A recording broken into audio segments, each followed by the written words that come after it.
What are some of the strategies that you've outlined in your career in terms of dealing with high maintenance clients? If a client is high maintenance, it is for one of two reasons. They're not a good client and you said yes to the wrong person, or you didn't provide them enough clarity to make them one. So I focus on what I can control. We've probably fired between the two of us, how many clients? If you've never fired a client, let's talk about you for the rest of the podcast. Okay. We fired clients. Yeah. But yeah, you have to have your core values as a company. Like, does this client hit them or not? If they don't hit them, fire them. But if they are falling into the core values and they're just a little bit annoying, or they're messaging you too much, or they're making demands, that's your problem. That's a clarity issue. You didn't tell them what the rules are, and therefore there are none. And so it's the Wild West. And out in the Wild West, you get bitten by snakes all the time, right? Welcome to another episode of From Startup to Wunderbrand with Nicholas Kuhner. You are listening to a digital marketing podcast. That's what we do here. And since we're a digital marketing podcast, we may as well have guys who are really good at digital marketing. But how about the 1%, the creme de la creme of world digital marketers? And we have that 1% here, who is Colby Wegter. Colby, good to have you. Thank you so much for having me, Nicholas. Can't wait to chat with you. Now, Colby, you are the creator of Autonomy Agency, a community that teaches agency owners how to solve their lead problems by keeping their clients for years. Okay, so client retention is an issue for lots of businesses, and a lot of business owners, especially when it comes to sales, struggle, have burnout, don't maintain their clients, don't know how to keep their clients, and are always hunting for new customers. But you do it slightly differently, and your method is not as salesy as a whole bunch of other American folks that I've dealt with. So maybe talk to me a little bit about what the Autonomy Agency is, and before we do that, maybe a little bit about your background and how one gets to the number one globally as a digital marketer. Is that enough questions all in one? I think it's good. I think you actually made it easy for my long-winded self to tie it together in a pretty simple bow. I did not go to school for marketing, by the way. I've never hired anybody who has a marketing degree, because I found that school, and I know you're a lecturer of marketing, so please don't take offense. My experience has been anyone who's interviewed for a job with me has, if they have a marketing degree, they're really good at theory. They are not good at delivering to clients, right? And I'm in the customer service industry. I say it all the time. I actually just left my full-time agency, which got me to the top 1%, and I'll answer your question. But I would say to everybody, we're not a marketing agency with customer service. We're a customer service agency that sells marketing, right? And so with that as kind of the forefront of everything we do, that is how I got to top 1%. In the digital marketing space. I've been in digital marketing for 12 years. I was an owner of an agency that hit top 1% and global top 1,000 for 8 years. And then I just left to do Autonomy Agency because I thought, where's my greatest impact? Serving my own individual marketing clients or serving other people with their marketing clients, right? So if I can help agency owners who have their own books, that ripple of impact goes much further, in my opinion. And I also did it because you mentioned agency owners being under-supported. I was that 2 years ago. So my background is I used to say yes to everything. And so when I burnt out twice in the same year, which is it's a story that's coming out more and more, and everyone's interested in the burnout story. But basically I burnt out twice in 1 year because I said yes too much. And I had an unhealthy relationship with how I was trying to progress and improve. And so I had 45 clients I was managing individually on retainers. I wrote every single word of copy on our website, something like 150,000 words in a handful of months to do our inbound marketing.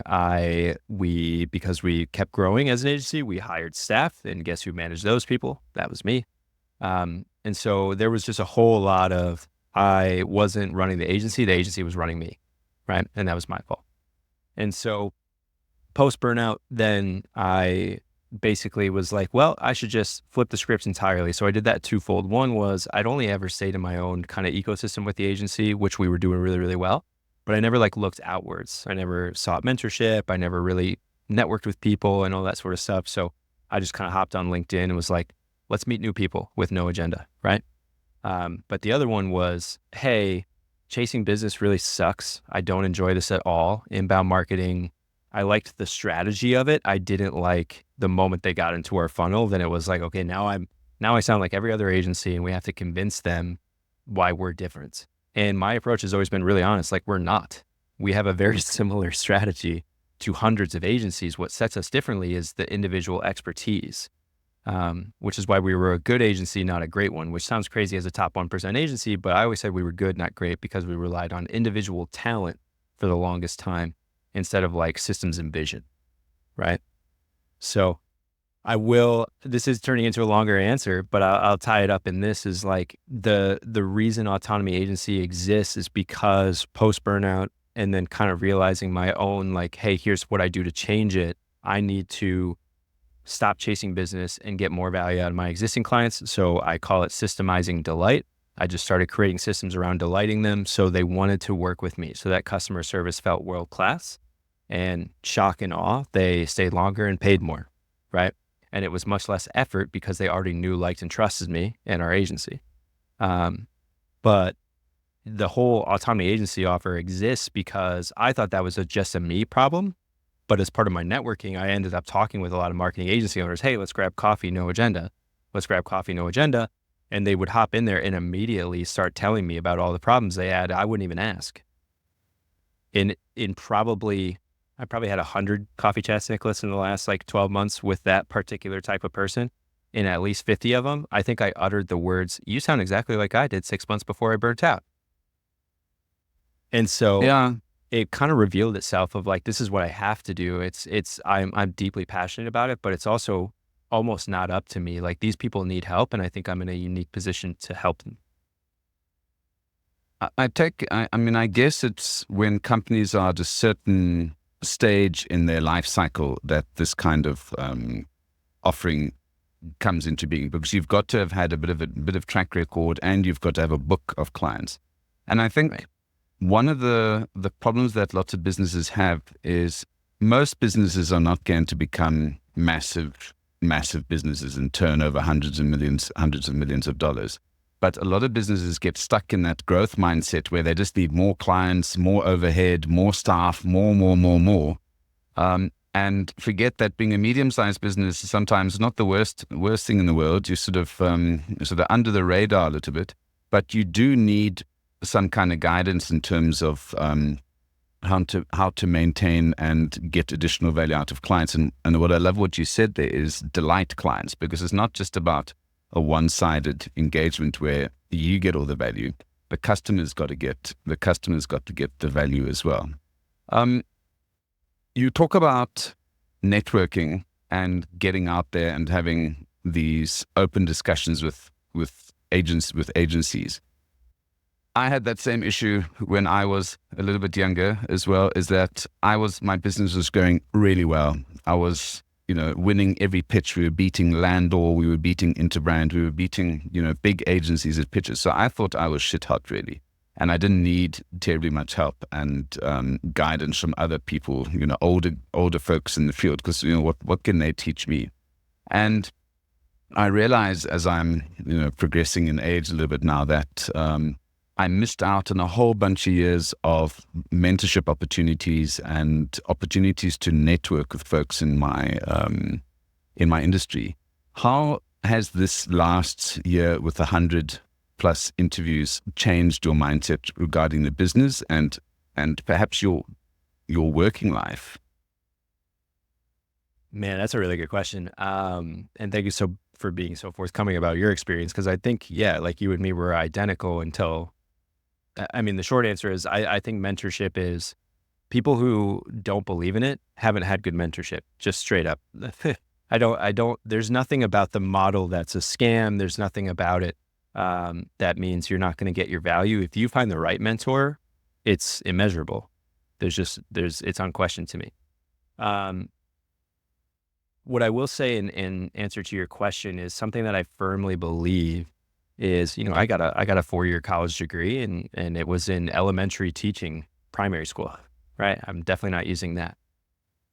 And I feel like I got more value for less money in the last 12 months by hiring mentors than not only my undergraduate degree that I spent, $100,000 for almost in the United States, which is insane. But also, yeah, isn't that wild? My wife has a doctorate degree, so just imagine, right? But anyways, so not only that, but also in the previous decade of just hands-on learning that I gathered over time, right? Like, it's not that hands-on learning wasn't incredibly vital. Of course it is. It's the best type of learning you can get aside from hands-on learning with a guidebook or a mentor or a roadmap, right? Because the reason I can mentor other people now is I made thousands of mistakes in the last decade and then iterated and fixed, right? And you'll never stop learning. It's just like I say this all the time to any student I've coached already is I am not inventing anything for you. You have all the answers inside your brain, full stop. You might need your sentences rearranged, and that's where I come in because my experience will tell you, hey, you're thinking this thing, that's a dead avenue, or that is a path of pain and anguish. Why don't you just think about it this way? They always arrive at the result themselves in almost every case. It's like a conversational unlock, right? And so a lot of, when people have heard how much I've invested in mentorship in the last 12 months, they think it's insane because it is a lot of money. I actually kind of amortize that, or whatever the word is, prorate it, however you want to say it, right? I space it out, public education. I space it out over the course of 12 years of my professional career. 15 years of my professional career. And when you do it per month for 15 years, it is peanuts. And my only regret is I didn't invest way sooner in mentorship because I have zero doubt. I mean, I'm not particularly money motivated at the top of my list. It's definitely on the list, but I would have multi-seven figures in my bank account right now if I invested in mentorship. I have zero doubt about it. So yeah, and your point about people have this innate knowledge in them, or they have it in them, but they need the steps, they need a bit of guidance, and as you said, the clarity is one of the biggest things that I've seen that folks need, because a lot of people think that in order to be successful, you either need a really cool origin story in terms of, you grew up with, fighting in the streets, and you made it, like Rocky to the big leagues, or you're very wealthy and you've got some interesting stories. Most people don't have stories, and most people don't have a cool origin, a cool origin story. But everyone has got something interesting and something unique about their story and the way where they've grown up, what challenges they've had in their life that can be useful in terms of personal branding and in terms of engaging with customers. And I suppose that's where the coaching really comes out as well, saying you are worth it. There are things that you can talk about. We just need to refine it and create that story that can go out into the market. Now, one of the questions you've got here, which is quite nice. How do you deal with high maintenance clients? Let's talk about that, because I've dealt with a whole bunch of very high maintenance clients. I deal with Nigerian clients, so. And they're, big banks and insurance companies and so on. And these guys are on our tails 24 hours a day. And saying no is really tough because they do have options to go elsewhere. And it's very difficult to say no. Even at this stage where we are at now, very difficult to say no. How are you dealing? Or what are some of the strategies that you've outlined in your career in terms of dealing with high maintenance clients? Yeah, I think it's just such a constant issue for especially digital marketing agencies. And I'll speak to that from my experience. I think what I will say will apply to several spaces, maybe not all, but most, is I look at every single high maintenance client not as a pain in the ass. I look at it as a communication issue. Simple as, right? And so if a client is high maintenance, it is for one of two reasons. they're not a good client and you said yes to the wrong person, or you didn't provide them enough clarity to make them one, right? So I focus on what I can control. If they're not a good client, they will, I mean, you've been in business a long time, so have I. We've probably fired between the two of us, how many clients? If you've never fired a client, let's talk about you for the rest of the podcast. Okay. We fired clients. But yeah, you have to have your core values as a company. Like, does this client hit them or not? If they don't hit them, fire them. But if they are falling into the core values and they're just a little bit annoying, or they're messaging you too much, or they're making demands, that's your problem. That's a clarity issue. You didn't tell them what the rules are, and therefore there are none. And so it's the Wild West. And out in the Wild West, you get bitten by snakes all the time, right? This is how it goes. So it's like, if I were to give any advice, I mean, I could put a whole kind of like hour workshop into this, but if I were to just give the bullets, I actually just wrote an email for my community about this. I call it the 1,000 plus framework, because this is tested over 1,000 individual clients I've served. I've served around 1,100 plus in my career. And so it is basically data gathering into a simple framework of, the first thing is you state at day one in your contracts, and you state your communication policy before they sign, right? So if you don't do sales calls, then it better be somewhere on your landing page. If you do sales calls, it should be in your pre-close to say, hey, here's what your contract would look like if you sign it. And there's this big section here in bold and underlined about communication. This is exactly what you can expect, right? People who tie their availability to their value are misguided, and that is the quickest route to burnout, right? If you're at the early stages of your agency and you only have 5 clients, of course you're going to answer all of them because money is tight and like you don't want to lose a single one. I get that.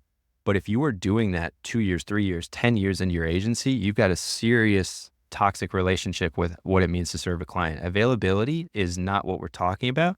We're talking about value and ROI. And just remember what position you're in. They signed your contract, which means you set the rules. Pretty simple, right? So if I don't want to talk to a client after 5 p.m., my contract's going to say that. And if the client messages me and gets upset because they emailed me at 9 p.m. and they wanted a response, I'll just be like, oh, no worries. Let's look back at this, right? These are the rules we follow because we know these rules work, because our mission is to return on your investment, not to answer every question immediately. Like, we'll answer all the questions. Like, my policy for my agency was, we will get to you by the end of the following business day.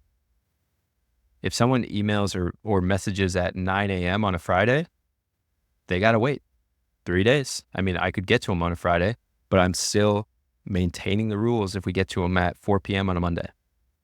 And clients respect that.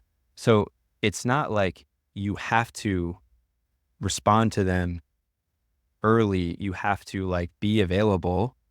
That is, you're tying it to time. You can't scale time. Time is equal for everyone, right? One of the things that I've found is that you don't have that many opportunities to set these ground rules with the client. You can't, after the fact, say, well, actually, no, we don't do Fridays, we don't do X, Y, Z. It's got to be done in the beginning phase. And as you said, written down as well. These are the people that you will communicate with. These are the hours that you're available. This is how long it takes for us to respond to X, Y, Z queries. And sometimes you can only do that after you've been in business a couple of years, where you know how specific clients work. The problem is sometimes when you've got a legacy client where that wasn't set up in the beginning, and that sometimes can cause issues. And what we've done for that is, as a value add to the customer, because this customer had quite a big turnover in their staff in a particular department. We knew that the people that we had built a relationship with and knew how to deal with properly had left, and new folks had come in who didn't have the same relationship with us yet and had very high expectations and had pressure on them. So we said, we will give you guys a free training session, you and your staff, a free training session on how to write briefs, time management, and not blaming them, but saying, here's a value add for you guys that will help improve both our delivery and reduce stress on your side, so that we can get work out on time and the correct quality of work. And that worked quite well as well for folks who hadn't had the opportunity to, start out with us. Well, and I love that idea too, because I think so many people are so focused on the deliverable, right? And they're just focused on like, what did they pay for? Again, if you take that approach of they're paying actually for customer service first and what we provide second, then you actually just kind of shift the order of how you go about things. So I love kind of a private training I think that should be one of the first private trainings. I've advised that too. If you let it go too long, is like, you're going to have a, here's how we operate meeting, right? And you're going to make it really, really clear. A, you're asking for more of their time and you don't want to be alarmist. Like if they're already working with you for 6 months and you're like, oh, we're going to have a how we operate meeting in month 7. That sounds a little weird, right? Yeah. So you don't preface it as that. What you do is you preface it as, we want to give you some free work as a beta tester.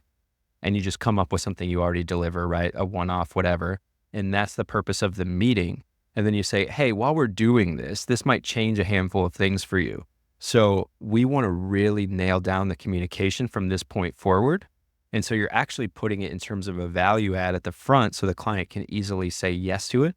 But you're actually 80% of the meeting is to outline the guidelines and the guardrails, so to speak, of how that will look to be delivered to them. But really what you're doing is you are now setting and you drop the second part of my framework is like just subliminal messages, right? So it's just say these things in the most casual way. So in that particular example, right? So when we deliver this over the course of the next few months, we'll make sure you will always get a response by the end of the following business day, right? So if you message, let's just give an example. If you message me at 9 p.m., I will get back to you by 4 p.m. the following business day, right?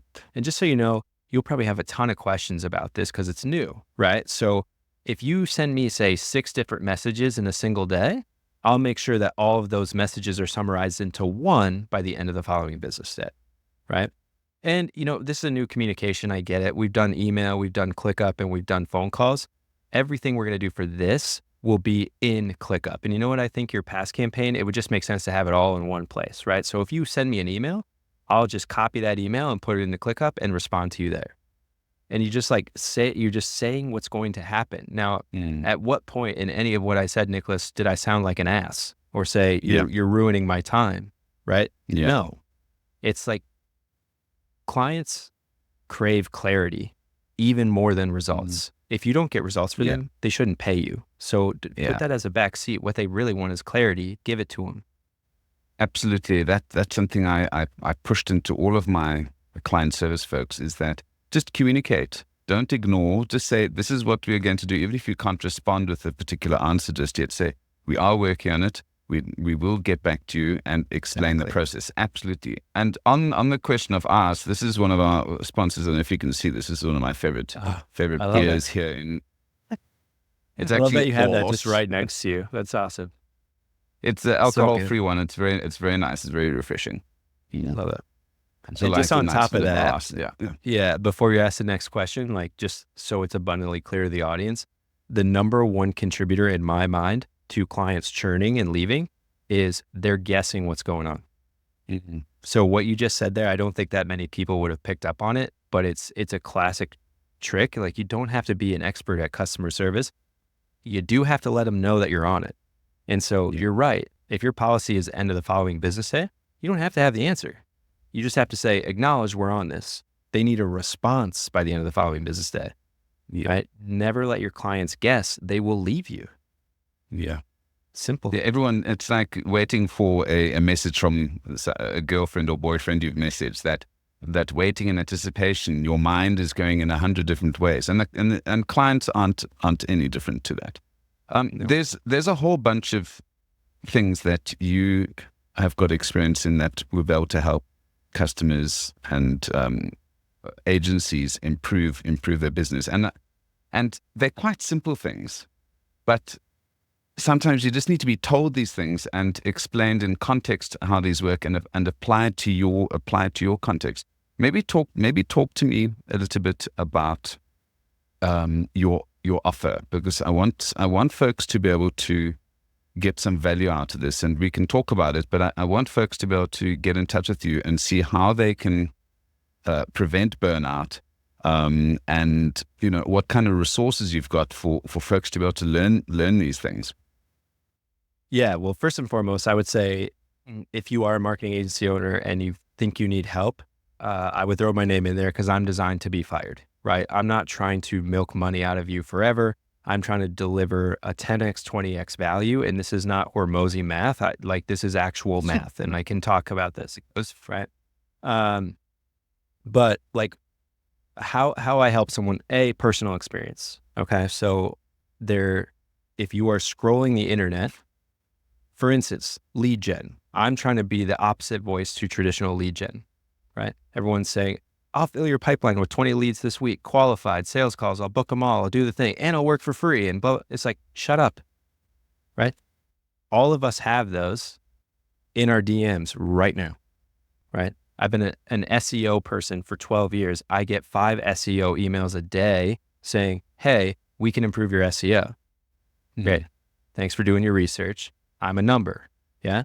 So if you work with me, here are a couple core philosophies on what the offer is. First of all, I got a mentor and I was member like 100 in his community. Before the end of the year, there were 600 members in there. Okay.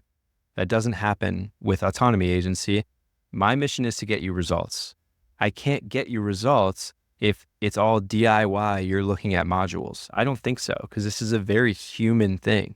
Like I want to look at your client roster. I want to look at your calendar. I want to speak to your employees if possible, or at least speak through you to your employees, because you can have a better life in 90 days. I've proven it because I went on paternity leave when my wife and I had twins a year ago. I walked away from the agency for 3 months. And 3 months before that, I thought there's no way this place can run without me. But because I had like a drop dead, well, I didn't even have a drop dead date. Babies don't announce when they're coming, by the way. So you just kind of start planning ahead of time. I forced myself to do it, and I did it because I had so much pain the first time when our first kid was born in peak COVID. We were in the hospital for 36 hours door to door. And within 5 minutes of putting the baby down on the living room floor in the car seat, I was back at my laptop. I didn't take any maternity leave. I just spoke to a guy today at a coffee shop, marketing agency owner, has a 3-week-old. He took like 3 days. And he's back, which also sounds insane to anyone who's not American. If you're an American, you totally get it. So I was like, this is going to be different. I'm not going to screw this up again. How many times do you have a kid? Like I'm not taking this time. I didn't answer a single email, phone call, or Slack message while I was gone. So it's possible. If you don't say it's possible, it's categorically false. Okay. So that's my personal experience. The other side is like, if there was only one way to do it, everyone would do it. But you can pay $10,000 for lead gen. There's no guarantees. You can pay for a closer. There's no guarantees. You can pay for a commission only setter. Guess what? You have to get on all those calls then. So there's added time to your schedule. There's no guarantees. You can hire somebody. Somebody I talked to recently, he has $500,000 a year agency, and he thinks to get away from the business, I should hire someone, an A player, to help me. That's insane to me because, and I appreciate this guy so much. It's not that he's thinking incorrectly so much as he just doesn't know, because he doesn't know. He doesn't have help. He doesn't have support. But that is, to get an A player, first of all, they don't grow on trees. Second of all, you're going to spend 30 to 50 hours finding them. Then you're going to spend another 100,000 to employ them. And then you're going to spend 6 months of adding 5 to 10 hours a week to train them. So your $500,000 agency is paying $500,000 to maybe solve the problem. I hired what I thought was an A player 2 years ago, was really good for the first 90 days. And then that person showed up to work drunk, wasn't responding to clients. I invested like $300,000 of my value for it to not work out. Now, to answer your question and finish up, what is the alternative to all of that? Because that is what the world is selling right now. What I'm selling is, why don't you invest in people who already have invested in you and are continuing to do so? you already got a yes from a client. If they're on a retainer model, you've gotten several yeses from that client. Do you not think if you learn how to give them more value that they'll say yes again? They already know, like, and trust you, right? Do you not think if you delight them just a little bit more, even if you don't like someone that much, you always stay with the devil you know that rather than find a new one? So if they're already staying with you, you're the devil they know. What if you don't have to be a devil at all and they actually enjoy the experience? Do you think they won't stay for years? You can't turn, so you have a client who pays you $2,000 a month and you keep them for a year right now. You don't think with just a little bit of turning the dial towards delight, systemizing delight, that you can't keep that person for 2 years, $48,000, 3 years, $72,000? Like, of course you can. And it's personal experience of like, I've been down the lead gen path and doing everything. I know exactly where it goes. Right.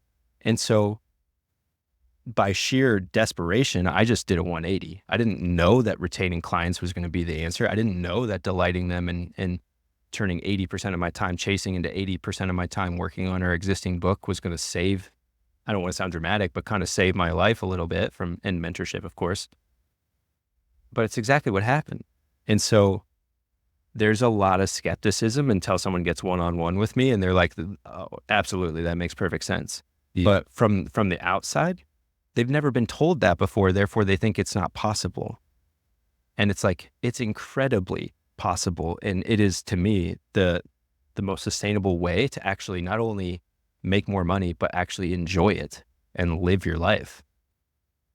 Simple as, like, again, I'm stupid passionate about it because of my personal experience, but it's also like, it churns me up inside that someone has this available to them, but just can't take advantage of it, right? Because they don't know. And so I would, like we said before hitting record, this podcast is not a sales call, but it's my personal mission to help as many people avoid burnout and make more money. Because they've got kids, they've got a life, they've got goals and dreams. Your client should not be the reason you don't hit those, right? So yeah, it's pretty close to me. It's a very big mind shift though, and that's part of it. To move away from growth at all costs, and I've done the same thing. I bought in a lead gen agency, and we got so many leads it could choke a camel. And we couldn't do anything with it and then we neglected some of our current clients, and, the wheels start coming off when you've got too much business, you're focusing too much on the new shiny things, and your current clients are saying, well, excuse me, hey, we're still here. What about us? And then they'll just slowly leave, or, things will happen like that. So yeah, I mean, through personal experience, I know you're right, which is why I'm so happy to have you on the call today, because this is stuff business owners need to know. Focus on, charity starts at home, and make sure you make your current customers happy. And like you said, you can grow your book, either maintain your book or grow your book with these current customers. So, where can I send folks? I've got a couple of links here, but I've got colbywegter.com. Yeah, that one is just for, personal brand. As far as I actually got my start in marketing in like the digital reputation space. So they scared the dickens out of me of like, make sure you own your name kind of thing. Cause the people I was helping in my early career was, people who needed help with their personal Google results. So I was like, man, I don't think there's any other Colby Wegters on earth. I got to own this because I work with clients. I've been lucky to never personally receive a negative review. So I don't encourage anyone to do it now, but, I wanted a firewall in the event that would happen. And if you stay in the space long enough, you'll get one. So my time's coming at some point, but I would actually turn them to autonomyagency.com if you're a marketing agency owner. If you're not a marketing agency owner, I try and give a lot of personal stories from people I encounter, and then I'm very transparent with myself. And I feel like I want to be the corner of the internet that's not afraid to just speak raw and real about how difficult this stuff is, whether it's being a parent or running a business or whatever. And so if you're not a marketing agency owner, I would encourage you to follow my stuff on LinkedIn or my newsletter and stuff like that. If you are, Autonomy Agency to me is like the whole mission.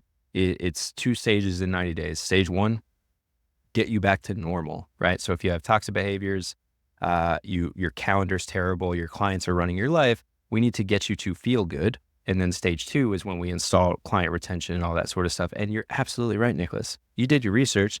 It is simple. I am not teaching rocket science stuff, but it's incredible to me how few people actually employ it. And it's just a much calmer way to run your agency. So autonomyagency.com is where you can learn more about that. And then honestly, like I'm not interested in hard pitching anyone. My mission is like, to even get in the community, we have to vibe, right? I'm not just saying, hey, you can apply and you're in. Like, you have to apply, and then you and I speak, and then we'll decide if you're in, because it's going to be super tight knit. This is not going to be a 100-member community. If I can't serve people personally, then I'm capping the spots and I'm closing the doors until people get results. So it is, my mission is to be like, it's a no-brainer, because if you do everything I tell you to do and you don't save time and make more money, of course I'll refund you. I don't have like a guarantee, but if you do everything I tell you to do in 90 days and nothing happens, of course I'll refund your money. It's results are, it's all it is, right? So again, I've been highly passionate in this whole thing, but Autonomy Agency, if you think you can run your marketing agency better and you would like help doing that, check it out. And if you like what you see, drop an application. It's not like you're on the hook. It just means I get to review it and go from there. Awesome. So, well, I'll stick those links in the description as well. And I hope a couple of folks who are looking for a bit of additional support in growing their business and maintaining a healthy lifestyle do get in touch with you. So, Colby, thanks so much for joining us on the call today. Yeah, I was honored. Absolutely. And thanks for the tough questions. You really made me think today. I appreciate it, Nicholas. We got to do this again, or I got to have you on my podcast soon. This was too much fun. Appreciate you.